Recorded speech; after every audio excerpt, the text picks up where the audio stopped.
Good evening, Sayem. Welcome to Money Square Startup Pitch. Good evening to you too, Bhaiya. It's lovely to be here. Great. আমি জানি যে তুমি এখন ফান্ডরেজ করছো। So I'm trying to get people to know more about startups যারা fundraise করছে so that they can get in touch. So this is my attempt to get the word out. Typically আমরা যেটা দেখি যে যখন স্টার্টআপরা ফান্ডরেজ করে তারপর পিআর বের হয়। Yeah.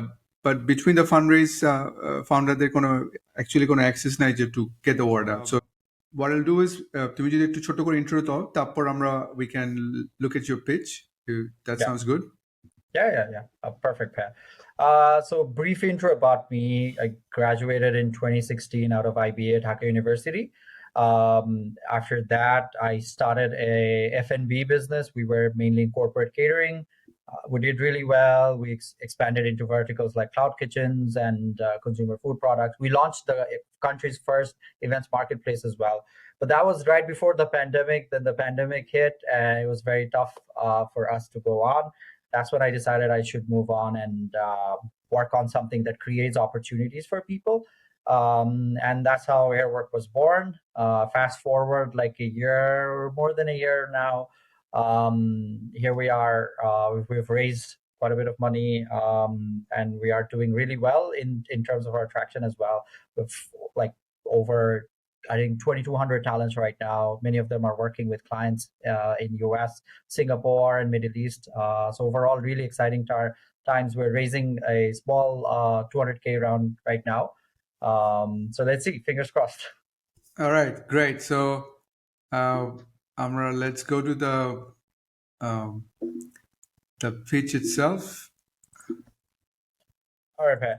So we'll just have a chat, and I'll walk you through the pitch deck basically. So Airwrk is essentially a technology talent marketplace, and we're positioning Airwrk to become the gateway to Bangladesh. Meaning, we want Airwrk to be the platform that businesses all over the world use to access Bangladesh's undervalued technology talents like software developers, product managers, and UI UX designers. And the value prop is very simple. So like a company in the West, they can save up to 80% of their engineering salary burn, while talents here, they can earn 4 to 5 times their local market salaries.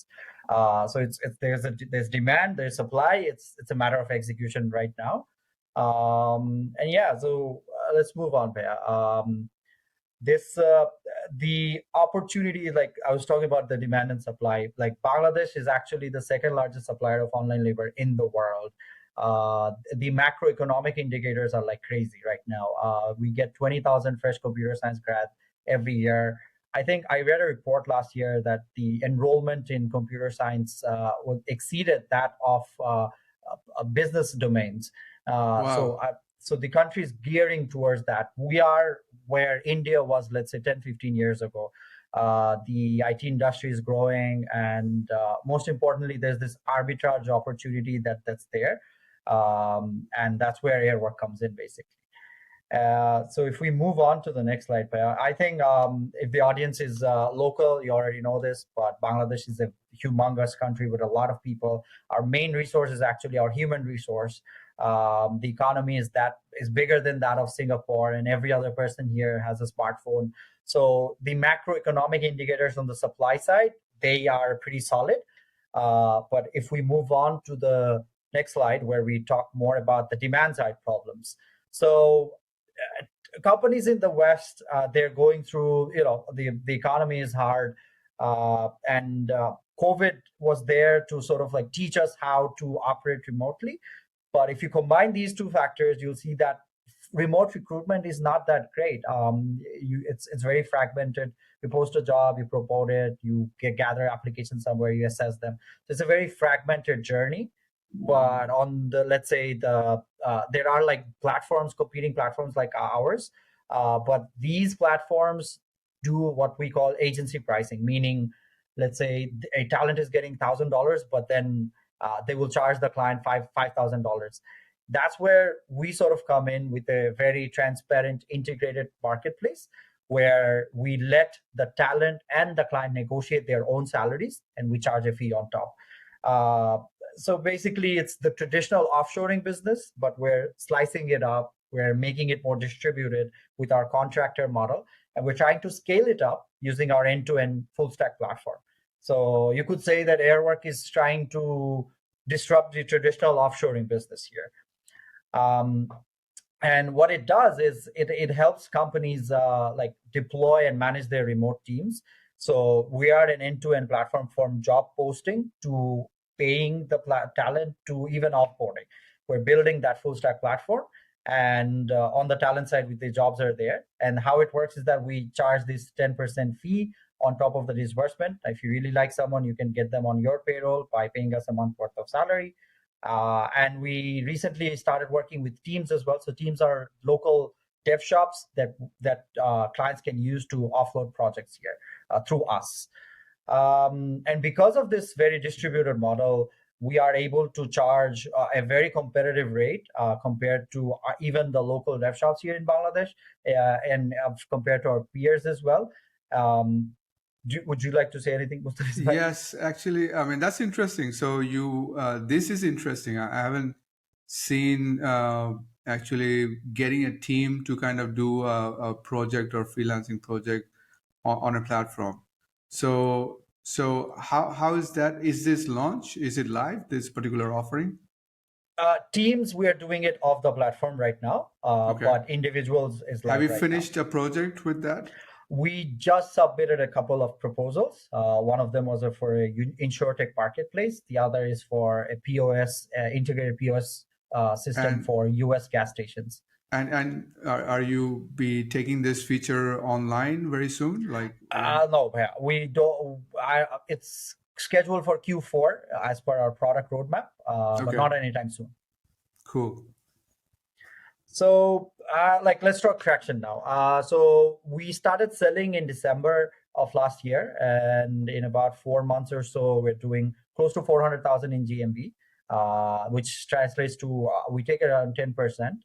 So that translates to $36,000 in ARR. So we work with longer recurring contracts. These are not like short-term projects or anything. When you say longer, how long? So as long as the talent is employed by the company, the client will get paid, unless let's say you're offloading a project or something. So this year we want to end with a 140K in ARR. So that's like a 10x target that we've set compared to last year. And these are Nice. some of the talents. So you can see some of the faces. A lot of interesting stories are coming out of this. But if we move on, Bhaiya, you'll see that we've spent the first quarter actually to acquire talents last year, and we've made actually that number is around 15 placements right now. We placed one talent in a Pakistani company just a couple of days ago, and on average, a talent on Airwrk earns $2,200 per month, and that is 4 to 5 times what they would have made locally here. So the value prop is insanely good here. And as a company, we have raised, if we move on to the next slide, where you'll see that we have raised around $90,000 so far, and we're raising 200,000. I think there is a zero missing in the slide. We're raising 200,000 this year, and we already have a Singapore-based VC backing us. We have investors who come from companies like Microsoft, ShopUp. So we've tried to build a very solid foundation that will set us up for the long term. And in terms of go to market, if we move on to the next, I have a question. Yeah. So you're trying to raise 200,000. When do you plan to close this round? So right now, where we have $50,000 in commitments, and the funding landscape is brutal. We'll have to do parallel fundraising and building at the same time. So this will go on, I feel. Yeah, we'll keep it open. Yeah. Okay. So as for GTM, this is a supply-led business. Whoever has the best supply wins. So to attract supply, we're doing webinars with subject experts. We're partnered up with some of the top universities in the country. The picture that you see on the bottom right, that's us taking a workshop with 120 of the graduating batch, a computer science batch in Buet. We've lined up a few industry partnerships like Deal. So Deal is a global payroll service provider that theoretically allows us to onboard and pay contractors from 150 plus countries. So we're using their infrastructure to sort of expand globally later on. And as for the demand side, we're focused on sales right now. So we do cold outreach. We have these partners programs. So right now we have 5 people in the US who are sourcing deals on behalf of Airwrk in return for a commission. And it's also possible to white label our talents. We're working with a company called Supplyled. So they are a super recruiter for Sequoia portfolio companies. There's another company called Cape and Bay out of Florida. So they are white labeling our talents and we're placing them elsewhere. So we're using their channels to place our talents as well. So there's a lot of opportunity through these partnership mediums, actually. And this space that we're in is actually a very hot space right now. Some of the top players there's a unicorn coming out every year. And Upwork values this market as a $1.3 trillion market. It's an absurd number. We're not really bothered about it. We're focused on becoming a $100 million GMV business in the next 3 to 5 year time frame. And how can I say confidently that, okay, how can you become 3 to 5 100 million GMV? Is because we've set ourselves a target to grow 10x. And right now, as of April 2023, we are on track for this year at least. And the unit economics is very solid in this business, because if a talent is getting on average $2,200 per month, we are making $220 per talent per month. And it's just a matter of finding the right people and then placing them.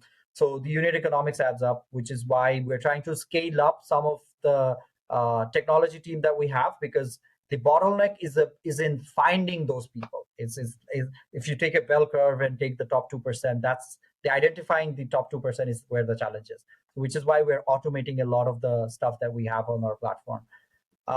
And much of the funds will actually go behind the building the product, behind the engineering team, the product team. There's a bit of funds allocated in terms of legal aspects as well, which increase the G&A, because we need to have bulletproof contracts so that we're not sued left and right. And yeah, so it's mostly focused on expansion. And some of the first few hires we'll actually do is in the business team, the talent acquisition team, because that's where our bottlenecks are right now. I've already told a bit about myself, but I'll talk about Rashid. So Rashid graduated from Chouette, and he was one of the first few people working in a team for BRAC that built the first API for Bikash. He's worked in several different industries like IoT and a lot of other interesting spaces. The most recent company he used to work with 3D visualization. So very high-tech stuff. I'm a business person. He's the tech guy here. But together, Bhaiya, we believe that we have that right team in place. Even in our internal team, we can build a world where talent knows no boundaries. So that's essentially sort of like an informal pitch that covers everything what we're trying to do. But it doesn't cover a lot of other nuances as well. No, thanks for the pitch. I know about you guys because you are in our accelerator program, but yes, I think it's about time that more people know about you guys and the fact that you guys are fundraising, and people should know that this is a great platform. Right. And if I was an investor, I would ask you a couple of questions. So I will just throw them at you. So you're raising fund, and it's a brutal economy right now. We understand that. So are you being able to offset some of the burn in a such way that you don't run out of money? So how are you kind of managing raising money and also making sure you don't run out of money in the meantime? So we right now, Bhaiya, when we started raising money, we actually had 2 months of runway, and my team, they knew it. So we had to get money in fast, and we did that. We have a bit of cushion in our bank right now. But overall, the idea is just to balance growth and burn and growth at on the same side. And right now, the numbers are very simple for us. Actually, it's a small team, so we're OPEX is around. So how big is the team? So you're obviously making a very lean team, right? Yes. So we're just 10 people right now. Much of it, like 5, 6 of them are actually in the product and engineering team. The business team is really small, which is why the bottleneck is there. Right now, the OPEX is very around $6,500. The revenues is at $3,000, so we're burning $3,500, Right. and we're hoping to plug that hole in this quarter. Actually, we do have a very good pipeline lined up. So if we can secure those deals, we should be self-sustainable, so that we don't go out of business, not game over. Hopefully after this quarter. Great. So your monthly revenue is around 6,000. No, $3,000. So 3,000. So if it's Yeah. 3,000, if you get fully funded, where will that revenue number go towards? So we want to go to 140,000 ARR. So that would mean a little over 10,000, let's say $12,000 per month. Okay. $12,000 MRR. Okay. And the team, how big will the team become? It's just 15 people. We're not hiring technical resources right now. Firstly on the business side, and then technical side. Okay. So I know it's a challenging time. So what is a KPI that you are kind of running the business, or what's your North Star at this moment? It's number of active placements. So Okay. that's a number of NSM we came up with because it provides value to the client and the talent, both sides. So right now we're at 15, but very high value placements, of course. So that's our NSM. But if you break it down, there are like number of talents in the pool, number of clients in the pipeline, average job value, and a lot of other things. The math formula just expands. Okay. So you're not going to run out of money. You have enough bank. So at least, and then you have revenue. So you have commitment. So it's basically getting that other $150,000 in the bank so that, you don't have to worry about for how long, how much of runway will you get with that? So if we go full steam, it will last us a year. Okay.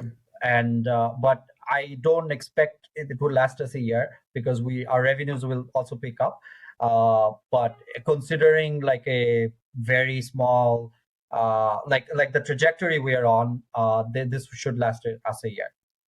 So in terms of, if you're looking for international investors, obviously people can ask you whether you register outside.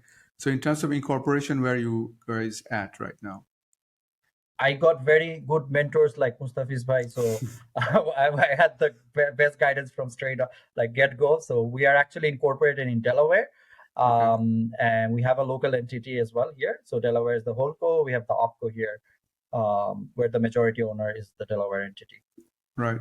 So, are you getting international investors queries? And if you are, what is the typical queries? Are you kind of, like questions you hear? So the other investors, I'm sure, have the same questions, so you might as well answer them. So one of the common questions that we get is how much of your vetting process is automated and how much of it is manual. Right now, it's 1/3 automated, 2/3 manual, but we're introducing features that sort of like automates that entire journey as well. So that's a very common question that we get. The other is how much of deep vetting are we doing? So all the questions tend to be around the vetting process because everyone understands that there are people, but it's just how you identify them. That's like the biggest bottleneck. Right. That's so on the supply side, that's the common question. On the demand side is how are you acquiring clients? And that's the biggest challenge for any company out there. So to do that, we have program partners in the US. But I honestly feel like the partnership models that we have with other recruiters, that's the way to go because it's not possible for us to reach the clients. We do cold outreach, but we tend to get shot down very, very, very like a lot. So if we like reach those clients through partners, that's a better way to do business, and that's what we're focused on. So obviously, you are involved in placement, and you're doing both placement inside and outside of Bangladesh. So, what does the portfolio looks like? Like, how many placements are is it outside of Bangladesh, and how many are inside? In terms of 100%, percentage, 100% outside Bangladesh, Paya. 100%. Is that a specialization you're developing? Yes, fair. We tried working with a few local clients, but the Right, salary scales don't match. And we have sort of acquired this positioning that Airwrk is a destination, is a place where talents come for high paying remote jobs. right. So that's why it has to be an international stint. Okay. So, I mean, Bangladesh, I think freelancing work, I think we rank, I don't know, second or third in the world. So, if you have the volume of talent, why do you think Bangladesh is not able to kind of do more number of remote jobs, in a formal companies, not just freelancing, but full-time jobs? So like the word freelancing gets a lot of hate, like in the country and outside as well, because like people from Southeast Asia, not just Bangladesh, have actually ruined the reputation of the region, because there are a lot of resources and courses on YouTube that you'll find where they will teach you how to create an account, how to bid on Right, jobs, how to get the gig as well. But you need to have real skills in order to deliver that job that you got, right? So that's where a lot of our talents are falling short, and they get like coaxed into buying these courses for, and the course makers make a lot of money, but the talents unfortunately don't. So which is why we actually did a small survey in like some of the top universities and some of the alumni they had. And one insight we uncovered was that the top talents, they don't want to work as a freelancer. They want to mm, work on recurring deal contracts. Basically, they're fine with contracts, but it has to be a longer term recurring right. thing, because they want stability. So which is why we are focused on that, on these kind of deals, and which is why we're able to attract the right people. So the people we attract are not folks who would rather do one project this month, another project that month, but are rather folks who want to build a career, with a global career, if I may say. Right. So obviously, talent part is the big part in terms of pipeline, right? So how are you kind of getting those talents? Are you just going to universities, getting them on board, or are you, or I'm sure there's a other fact of this talent business that they want experience, like, and obviously university students don't have the experience. So how are you getting like people who have the right experience? So one thing we that works us well for what works well for us, Bhaiya, is that we simply just put out a job post, and unfortunately or fortunately in Bangladesh, if you put up a job post that says $3,000, $4,000, $6,000 a month, hundreds of people apply. Right. And our process, the onboarding process that we have, like 95% of them are just who don't make it through anyways. So that works really well for us, putting out job posts. We're targeting different communities, online communities, like that are specialized in a particular stack that we're hiring for. We're targeting the universities, like I mentioned. We're doing workshops, webinars. We formed our own Discord community with hundreds of members there. We did, like my co-founder Rashid, he took a workshop on Discord for our community only last Saturday. So we're doing all of these things to keep the talents engaged and to attract the Right. right kind of people. So what is the biggest challenge you're facing right now? One would be, I would say, clients. We are getting good clients, but they are all coming. Most of them, I would say, are Mm. coming from organic channels. We did get a few bookings out of cold outreach, but they don't usually convert, which is why I'm, like I said before, I'm bullish on the partner channels. So that's, I feel, the way to go. And like content marketing as well. So if you've seen some of my recent LinkedIn posts, they're all actually geared towards international founders as well. So I want to engage. I added a lot of founders from Silicon Valley and the US, so that they engage with Airwrk and me in general, so that they see that, okay, this guy's legit, and like we can probably like engage with them. So demand generation is of course going to be challenging, but so I get this question a lot there. Hmm. So are you a service or a platform? Right.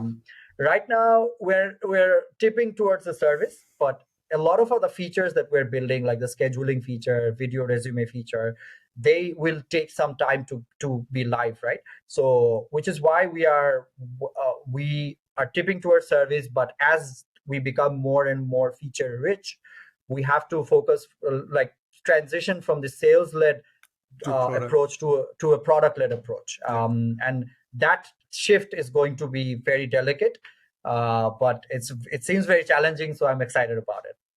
And I think that's a typical. I would say MVP stage where you have to kind of generate inertia, and you have to kind of push it. And even if I take an example of Patao, our the first rideshare, they bought motorbikes and they got the riders before they got actual riders, independent riders, to kind of come on board the platform. So you kind of push it to get the thing going on, right? So Yeah. it's not I would say unique. It's very common. So where do you do the? Where is the biggest market you see in terms of placement when it comes to remote job? At least for your platform. Right now, most of the clients are just focused in US. We're Okay. getting a few clients from Canada as well. But interestingly, I think in the last few days, and we want to explore this in our next outbound sequence, Middle East, especially UAE, Dubai, Right. has come up really fast. It's becoming like the next Singapore. And I feel like there's a lot of market opportunity there. So we'd like to try our luck over there as well. Weirdly, we found a Pakistani client. So they're coming Organic. from not organic, through a referral. Okay. Through a referral. Okay. But it's interesting that they would rather trust our process than go out and hire themselves. And they're okay with working with someone from Bangladesh. Right. So So why not Singapore? Singapore is a very expensive city. The developers, I know, that's quite expensive. Getting, I think the immigration pass is also is quite difficult. So why is not Singapore kind of getting into your radar yet? So one, we haven't targeted Singapore actively yet. We're just Okay. US, North America focused. But so we want to experiment with certain markets and then see how we do over there. Singapore, one of our clients, actually, we have, I think, a couple of talents with them. Supertal, they are based out of Singapore, actually. Okay. So they're up and coming, I would say. We haven't tried our luck fully yet. All right, cool. I think I have kind of badgered you enough. So if you like to kind of have the last word for the audience. I just to any person like listening to this right now, it's just that offshoring has been there for last 20 years. What we're trying to do is a new spin on it, and it's not something that has not been done before. There's a platform called Remote Base in Pakistan. And there's Endela out of Africa. So all of them were selling, their first value prop was that access to Pakistan or access to Africa. We are vying for access to Bangladesh, and it's just the demand is there, the supply is there. It's a matter of execution, and that's what we're focused on. That's all. Say some investor is interested to know more, how do they reach out to you? They can go to airwrk.com/meet.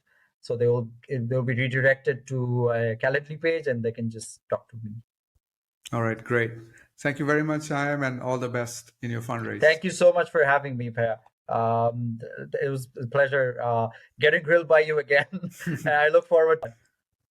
All right, excellent. Bye. Thank you.